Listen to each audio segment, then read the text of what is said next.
Assalamualaikum warahmatullahi wabarakatuh. Anak-anak sekalian, berjumpa lagi dengan saya Pak Alif di mata pelajaran informatika. Sebelum kita mulai pelajarannya, kita berdoa terlebih dahulu dengan membaca Al-Fatihah. Doa mulai.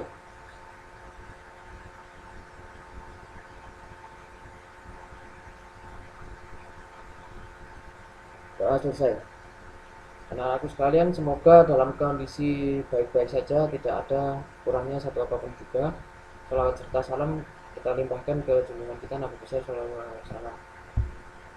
Oke anak-anak, kali ini kita akan membahas tentang materi jaringan komputer, yaitu tentang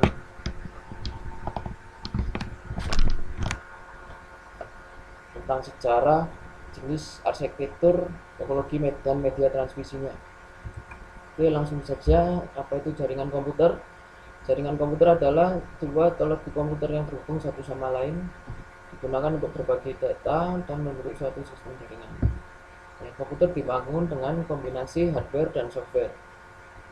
Dan untuk membuat jaringan komputer, biasanya menggunakan switch dan router, menggunakan berbagai protokol algoritma untuk bertukar informasi untuk membawa data ke titik akhir yang diinginkan. Setiap titik akhir disebut host dalam jaringan memiliki pengenal yang unik. Pengenal itu biasanya IP address atau alamat IP atau alamat MAC address. Ini alamat mesin. Media access control itu alamat mesin yang digunakan untuk menunjukkan sumber atau tujuan transmisi. Endpoint dapat mencakup server komputer pribadi, telepon, dan berbagai jenis hardware jaringan.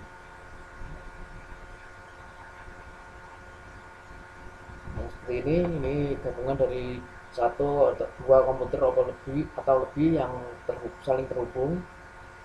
Setiap komputer ini mempunyai suatu alamat IP atau media access control di setiap komputernya. Itu sebagai titik akhir bila akan yang menjadi identitas untuk mengirimkan data. Jadi misalnya kita kirim dari titik atas ini melalui menuju komputer sini, dia tidak akan kesasar di komputer lainnya karena dia memiliki pengenal yang unik, yaitu IP address maupun MAC address, media access control. Oke, kita mengenal sejarah jaringan terlebih dahulu. Sejarah jaringan komputer pada tahun 1940-an, konsep jaringan komputer lahir di Amerika dengan nama model 1 di laboratorium Bell di Harvard University yang dipimpin oleh H. Aiken. Pada mulanya proyek ini hanya ingin memanfaatkan perangkat komputer yang harus digunakan bersama. Dan pada tahun 1950-an, jenis komputer mulai membesar sampai terciptanya superkomputer, yaitu yang kita kenal sebagai komputer server saat ini. Saat itu diperkenalkan konsep untuk menghubungkan komputer yang saling tersebar dan didistribusi berdasarkan waktu yang dikenal dengan nama time sharing system. Nah, kemudian pada tahun 1970-an, ARPA membiayai desain ARPANET untuk Departemen Pertahanan AS, yang ini cikal bakal yang dinamakan dengan internet. Kemudian memasuki tahun 1970-an, beban pekerjaan server bertambah banyak sehingga perangkat komputer mulai terasa sangat mahal. Maka mulailah digunakan proses distribute processing. Jadi servernya dipecah menjadi beberapa server agar tidak mahal atau ya agar mengurangi produksi, mengurangi ongkos. Nah, ini kita pelajari tentang time sharing system. Beberapa terminal komputer hubung secara seri ke sebuah host komputer. Jadi ini komputer-komputer banyak dihubungkan hanya dalam satu server. Hanya dengan distribute processing beberapa host komputer jadi beberapa server. Kita menggunakan beberapa server dan dikerjakan secara paralel melayani beberapa terminal yang tersambung secara seri di setiap host komputer. Jadi modelnya seperti ini.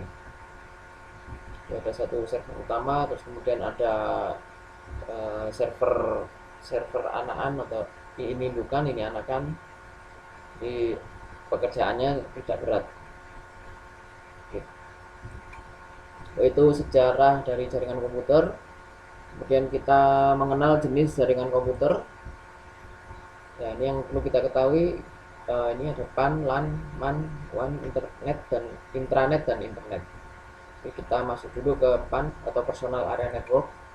Personal Area Network itu jaringan komputer yang digunakan untuk komunikasi antara komputer dan perangkat teknologi informasi untuk penggunaan pribadi atau personal use. Jadi hanya digunakan untuk keperluan pribadi saja. Misalnya ada seseorang yang mempunyai laptop mau menghubungkan ke PC, dan dia mau print, dia mau bentuk jaringan seperti ini contohnya. Nah, termasuk sambungan biasanya menggunakan kabel USB, Firewire, dan kabel seperti Bluetooth, infrared. Nah, ini biasanya PDA atau HP ya, handphone, sambungan melalui disambungkan melalui Bluetooth ke laptop. Seperti itu contohnya. Nah, beberapa contoh perangkat yang digunakan dalam PAN atau Personal Area Network adalah komputer pribadi, printer, mesin fax, telepon, PDA, scanner. Nah, ini contohnya seperti ini. Tapi yang membuat dinamakan Personal Area Network yaitu ini network yang digunakan untuk pribadi saja, untuk penggunaan pribadi atau personal use. Kemudian LAN atau Local Area Network adalah jaringan yang dibatasi oleh area yang relatif kecil, umumnya dibatasi oleh area lingkungan seperti perkantoran, di sebuah gedung, sebuah sekolah, laboratorium komputer, gedung kantor, atau bangunan yang berdekatan. Nah, misalnya seperti ini di sekolah, misalnya di ruang sekolah ada satu komputer, lalu dihubungkan melalui kabel LAN ke ruang guru, sehingga bentuk jaringan saling terhubung seperti ini. Di ruang lab komputer juga dihubungkan juga menggunakan LAN sehingga saling terhubung. Kemudian di ruang perpustakaan juga ada komputer yang menghubungkan komputer sehingga membentuk suatu jaringan komputer. Nah, ini contohnya Local Area Network. Kemudian kita lanjut ke MAN, Metropolitan Area Network. Sebuah jaringan area metropolitan atau jaringan menghubungkan dua atau lebih jaringan area lokal atau jaringan area kampus bersama-sama, tetapi tidak melampaui batas kota langsung atau batas kota ya. MAN adalah sebuah jaringan komputer suatu kota yang memiliki transfer data dengan kecepatan tinggi. Jaringan tersebut biasanya menghubungkan berbagai lokasi dalam suatu kota, misal perkantoran, kampus, pemerintahan, dan sebagainya. Jadi dia ruang lingkupnya masih satu kota saja, belum antar kota ya. Jaringan MAN merupakan gabungan jaringan LAN yang menghubungkan, yang hanya bisa menghubungkan LAN yang hanya bisa menghubungkan satu gedung. Jadi misalnya ini contohnya, misalnya ada suatu kantor pusat bank, misalnya di Surabaya ada kantor pusatnya, itu terhubung menggunakan satelit. Ini ada kantor cabang, bantu atau kantor kas,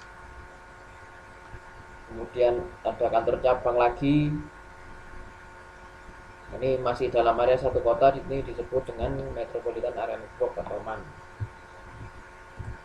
Nah, lebih besar lagi itu namanya WAN ya, Wide Area Network, sebuah jaringan area luas WAN mencakup daerah geografis yang luas seperti antar kota, negara, atau bahkan antar benua, menggunakan saluran komunikasi yang menghubungkan berbagai jenis media seperti saluran telepon, kabel, dan gelombang udara. WAN adalah jaringan yang lingkupnya biasanya sudah menggunakan sarana satelit atau kabel bawah laut. Sebagai contoh adalah keseluruhan jaringan Bank Mandiri yang ada di Indonesia ataupun di negara lain. WAN mencakup daerah geografis yang sangat luas, seringkali mencakup sebuah negara atau benua. Misalnya ini kantor bank di Jakarta, misalnya Bank Mandiri di Jakarta dihubungkan dengan kantor bank yang ada di Singapura, itu bisa melalui satelit atau melalui kabel bawah laut ya, kabel bawah laut. Itu wide area network, skalanya lebih besar. Kemudian kita mengenal yang adanya intranet. Intranet adalah seperangkat jaringan dengan menggunakan protokol internet berbasis IP seperti web browser, aplikasi file transfer yang berada di bawah kendali badan administrasi tunggal. Jadi dia cuma misalnya di satu perusahaan itu intranet, atau ya intranet biasanya di satu perusahaan yang membuat satu server tersendiri untuk mengontrol semua ini jaringannya yang ada di kantor tersebut. Entitas administratif menutup internet untuk orang lain, mengkhususkan untuk pengguna yang berwenang. Umumnya intranet adalah jaringan internal organisasi atau perusahaan. Misalnya ada di satu perusahaan yang menggunakan intranet, jadi yang dari luar tidak bisa mengakses masuk. Jadi fungsinya intranet.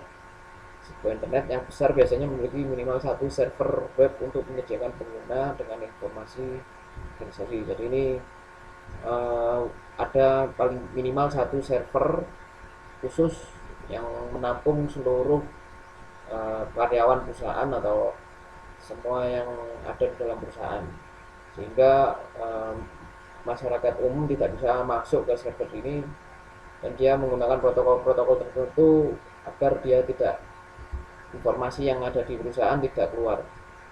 Ini namanya intranet, yang dipakai di perusahaan namanya intranet. Dan ada yang namanya internet. Kalau internet ini adalah sistem jaringan interkoneksi global antar pemerintah dan semua pemerintah, akademisi, jaringan komputer, perusahaan, pribadi, dan masyarakat, berdasarkan dengan teknologi yang tadi yang dinamakan ARPANET yang pada tahun 1970 tadi itu sejarahnya tadi,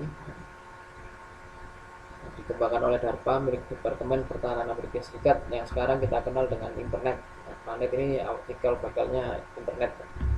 Internet juga merupakan tulang punggung komunikasi yang mendasari World Wide Web, dan internet dieja dengan I sebagai kata benda karena alasan historis untuk membedakan dengan internet network umum lainnya. Ya ini di semua komputer-komputer yang saling terhubung ini dihubungkan menjadi satu global ya di seluruh dunia, itu dinamakan dengan internet. Jadi misalnya kita browsing Google itu kita sedang menggunakan internet. Sebenarnya adalah proyeksi dari ARPANET ini. Nah, dulu itu namanya ARPANET, sekarang dijadikan internet, namanya internet karena sudah global, umum digunakan oleh masyarakat luas. Jadi tidak hanya Amerika Serikat saja yang menggunakannya, jadi seluruh dunia sudah menggunakan ini.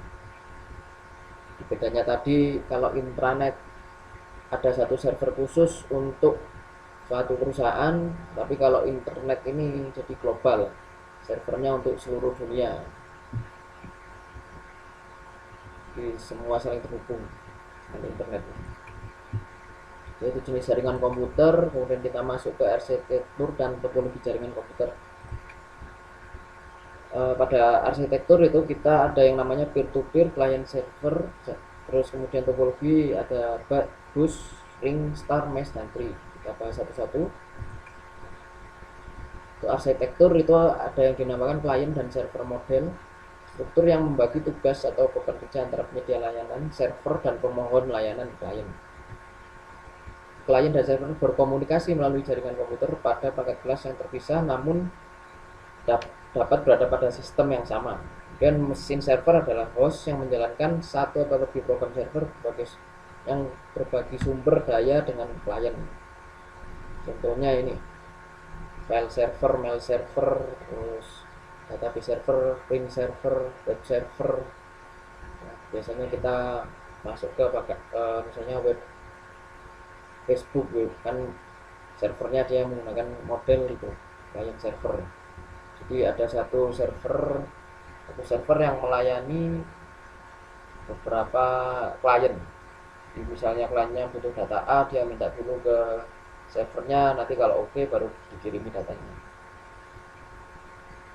Jadi intinya ada satu server yang melayani untuk seluruh jaringan. Kemudian ada arsitektur peer-to-peer. Jadi di sini bedanya tidak ada server. Jadi setiap komputer saling dihubungkan satu sama lain juga, sehingga kalau misalnya kita dari komputer yang atas ini minta ke bawah sini bisa, tapi langsung dikoneksikan tapi tanpa adanya server. Di arsitektur jaringan terdistribusi dari partisipan atau klien yang membuat sebagian dari sumber daya mereka tersedia untuk partisipan jaringan lain tanpa memerlukan koordinasi instansi terpusat seperti server. Contoh lain yang paling populer ini torrent ya, misalnya kita download torrent untuk download movie, LimeWire ini setiap klien itu saling berbagi dan tidak perlu ada server. Yang paling populer ini torrent untuk download aplikasi yang bajakan atau movie yang bajakan, paling terkenal. Dan kita masuk ke topologi jaringan. Pertama ada topologi bus. Kalau topologi bus seperti ini, modelnya seperti ini. Atau topologi bus biasanya menggunakan kabel koaksial. Seluruh jaringan biasanya merupakan satu saluran kabel yang kedua ujungnya diterminasi dengan alat berupa terminator. Kurang lebih seperti ini bus. Jadi berderet seri ini. Keuntungannya hemat kabel, layout kabel yang sederhana, mudah dikembangkan, kerugiannya deteksi, isolasi, kesalahan sangat kecil, kepadatan lalu lintas data. Bila salah satu klien rusak, maka jaringan tidak bisa berfungsi. Diperlukan repeater untuk jarak jauh. Ini untuk bus. Dan kita ke topologi ring. Topologi ini kabel yang digunakan akan membentuk lingkaran tertutup sehingga mengesankan cincin tanpa ujung. Secara umum layout topologi ring juga relatif sederhana, ya seperti bus, cuma dia kabelnya dilingkarkan. Keuntungannya dia hemat kabel, terus kerugiannya peka kesalahan, sama pengembangan jaringan lebih kaku karena dia ada satu porosnya seperti ini. Kemudian topologi star. Pada topologi star, setiap node pada jaringan berkomunikasi melalui sebuah pusat atau konsentrator. Setiap node akan menuju hub terlebih dahulu, kemudian ke node tujuan. Jadi dikasih hub di sini, di tengah dikasih hub, dan menggunakan star ini maka jaringan lebih mudah dikembangkan dengan menarik kabel ke node pusat. Jadi dia bisa lebih fleksibel, tinggal menarik kabel dari pusatnya yang hub ini, terus ditarik ke misalnya perlu komputer di sini ya ditaruh di sini, lebih fleksibel. Keuntungan paling fleksibel, pemasangan perubahan stasiun sangat mudah dan tidak mengganggu bagian jaringan lain. Kontrolnya terpusat, dan kemudian deteksi dan isolasi kesalahan kerusakan lebih mudah. Kemudahan dalam pengelolaan jaringan karena dia gampang deteksinya. Kerugiannya boros kabel, terus perlu penanganan khusus. Kontrol terpusat hub menjadi elemen kritis, jadi yang di tengah-tengah ini itu jadi elemen kritis, jadi itu kerugiannya. Kemudian ada yang namanya topologi mesh, hubungan antar perangkat setiap dimana perangkat terhubung secara langsung ke perangkat lainnya yang ada di dalam jaringan. Dalam topologi mesh, setiap perangkat dapat berkomunikasi langsung dengan perangkat yang dituju. Nah, jadi seperti ini, seperti arsitektur peer-to-peer ya, jadi tidak ada, jadi semua komputernya saling terhubung. Ini hijau-hijau ini kita ibaratkan saja komputer. Oke, topologi tree, topologi bertingkat atau hierarki. Topologi ini biasanya digunakan untuk interkoneksi antar sentral dengan hierarki yang berbeda. Biasanya digunakan untuk perusahaan seperti ini. Hierarki yang lebih rendah digambarkan pada lokasi yang rendah, semakin ke atas mempunyai hierarki yang lebih tinggi. Jadi semakin tinggi ininya dia hierarkinya semakin tinggi, jadi fitur-fitur banyak yang bisa digunakan. Kalau semakin rendah dia berarti fitur-fiturnya digunakan terbatas. Topologi jaringan jenis ini cocok pada sistem jaringan komputer ya, misalnya untuk perkantoran seperti ini. Jadi misalnya untuk karyawan biasa ditaruh paling rendah, terus yang supervisornya atau pengawasnya ditaruh yang lebih tinggi sehingga kuasanya lebih banyak. fitur-fiturnya lebih banyak. Kemudian untuk administratornya atau kepalanya bisa ditaruh yang bagian paling hierarki paling atas sehingga bisa mengontrol semuanya gitu. Ya, itu untuk arsitektur dan topologi jaringan. Nah, kembali lagi ke media transmisi jaringan komputer. Jadi media transmisi untuk jaringan komputer dibagi menjadi dua, ada yang wired atau kabel, ada yang wireless atau nirkabel. Kalau yang kabel terdiri dari coaxial cable, ini ada thinnet, thicknet, ada twisted pair, ethernet, STP, UTP, sama fiber optik. Kalau wireless nirkabel ada infrared, radio wave, Bluetooth, Wi-Fi, GPS dan sebagainya. Ini cuma beberapa contoh saja. Kita bahas dulu yang wired ya. Ya, coaxial kabel ini penampakannya seperti ini. Jadi kabel dibungkus ada dua macam. Kalau thinnet memiliki keunggulan dalam hal biaya relatif lebih murah dibandingkan dengan tipe pengambilan lain, serta pemasangan lebih mudah. Tapi maksimum kliennya 30 komputer terhubung, jadi lebih ada batasnya. Kalau kita menggunakan thicknet ini jumlah komputer yang dapat dihubungkan akan lebih banyak, jarak antara komputer dapat diperbesar, tapi biayanya lebih mahal serta pemasangannya relatif lebih sulit dibandingkan dengan thinnet. Nah, pada thinnet menggunakan transceiver untuk menghubungkan setiap komputer dengan sistem jaringan panjang kabel transceiver maksimum berapa meter, maksimum 100 transceiver terhubung. Jadi ini modelnya coaxial cable, ada yang namanya thicknet, ada thinnet. Perbedaannya yang ini lebih besar, thicknet ini lebih besar, lebih mahal. Kalau thinnet ini lebih kecil, cuma dia terbatas, penggunaannya terbatas, ada maksimalnya 30 komputer. Dan kita masuk ke twisted pair ethernet. Yang sering digunakan adalah UTP. Ada dua macam sebenarnya, ada STP, kabel dengan selaput pembungkus seperti ini. Terus ada UTP, unsealed twisted pair, kabel tanpa selubung pembungkus. Ini sering digunakan yang UTP untuk jaringan komputer karena lebih murah. Fungsi selubung untuk pengendalian grounding untuk mengurangi gangguan. Kabel STP lebih bagus, cuma lebih mahal. Biasanya banyak kan pakai yang UTP ini. Terus utamanya yaitu kabel diprinter satu sama lain untuk mengurangi interferensi listrik.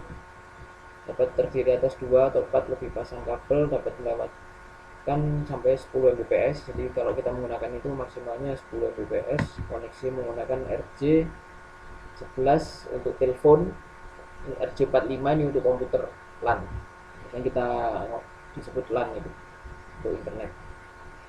STP tahan gangguan daripada OTP sehingga kecepatannya sampai 100 Mbps. Kalau kita pakai yang kabel seperti ini itu kecepatannya bisa sampai 100 Mbps. Dibutuhkan hub untuk membangun sebuah LAN lebih mudah dipelihara karena kerusakan pada satu saluran tidak mengganggu saluran lain. Untuk twisted pair ethernet penampakannya seperti ini. Ini sering digunakan untuk jaringan komputer karena yang paling murah pakai ini daripada yang coaxial cable tadi, dan lebih fleksibel juga. Cuma yang UTP ini maksimalnya 10 Mbps, sedangkan yang STP yang ada pembungkusnya ini dia maksimal kecepatannya sampai 100 Mbps. Kemudian fiber optik ini teknologi yang digunakan oleh perusahaan besar karena harga yang proses pemasangan lebih sulit. Namun demikian jaringan yang menggunakan fiber optik dari segi keandalan, kestabilan, kecepatan tidak diragukan. Kecepatan pengiriman data dengan media FO lebih dari 100 Mbps dan bebas pengaruh lingkungan. Ini biasanya digunakan untuk IndiHome kabelnya, internetnya dipasang ke modem, dia menggunakan fiber optik. Nah, seperti ini penampakannya kalau di bedah kecil-kecil ini. Terus head konektornya macam-macam, ada yang seperti ini tergantung kebutuhannya. Ya, itu macam media transmisi jaringan komputer. Ada 3 yang kabel ya. Kalau wireless sebenarnya ada banyak, ini cuma contohnya saja. Infrared ini teknologi lama, biasanya dulu ini masih digunakan untuk itu apa namanya, remote TV, radio wave itu pada gelombang radio AM FM. Dan Bluetooth ini kita biasanya dari HP ke komputer kita bisa mengirim gambar atau mengirim musik dari Bluetooth ini. WiFi ini biasa yang kita pakai untuk internet, lebih cepat daripada Bluetooth. Dan ada GPS. GPS ini Global Positioning System, jadi suatu jaringan yang melokasikan titik kita. Biasanya kita buka Google Maps itu, kalau GPS-nya tidak silakan ya kita bisa terdeteksi kita di mana. Fungsinya GPS itu sebagai Global Positioning System yang menunjukkan lokasi kita sekarang di mana. Oke, sampai di sini dulu. Cara sudah, jenis sudah, arsitektur topologi jaringan sudah, dan media transmisi jaringan komputer sudah. Oke, untuk materi kali ini yang bagian pertama, sebenarnya ada lagi, nanti ada bagian hardware, software, terus ada bagian komunikasi data. Cuma ini sementara kita bahas yang ini dulu biar nanti waktunya tidak terlalu panjang. Nah, ini sumbernya saya ambil dari Dewa Web, kemudian ada PDF atau jaringan komputer dari Dwi Sumarwanto, telekomunikasi jaringan internet dari Putra Pandu Adika Eskom, dan dari keywords.com. Dan anak-anakku sekalian, semoga ilmu ini dapat bermanfaat bagi kalian dan tetap semangat belajar di kondisi seperti ini. Tetap semangat dan jangan mengecewakan Bapak Ibu kalian. Jadi saya akhiri. Wassalamualaikum warahmatullahi wabarakatuh.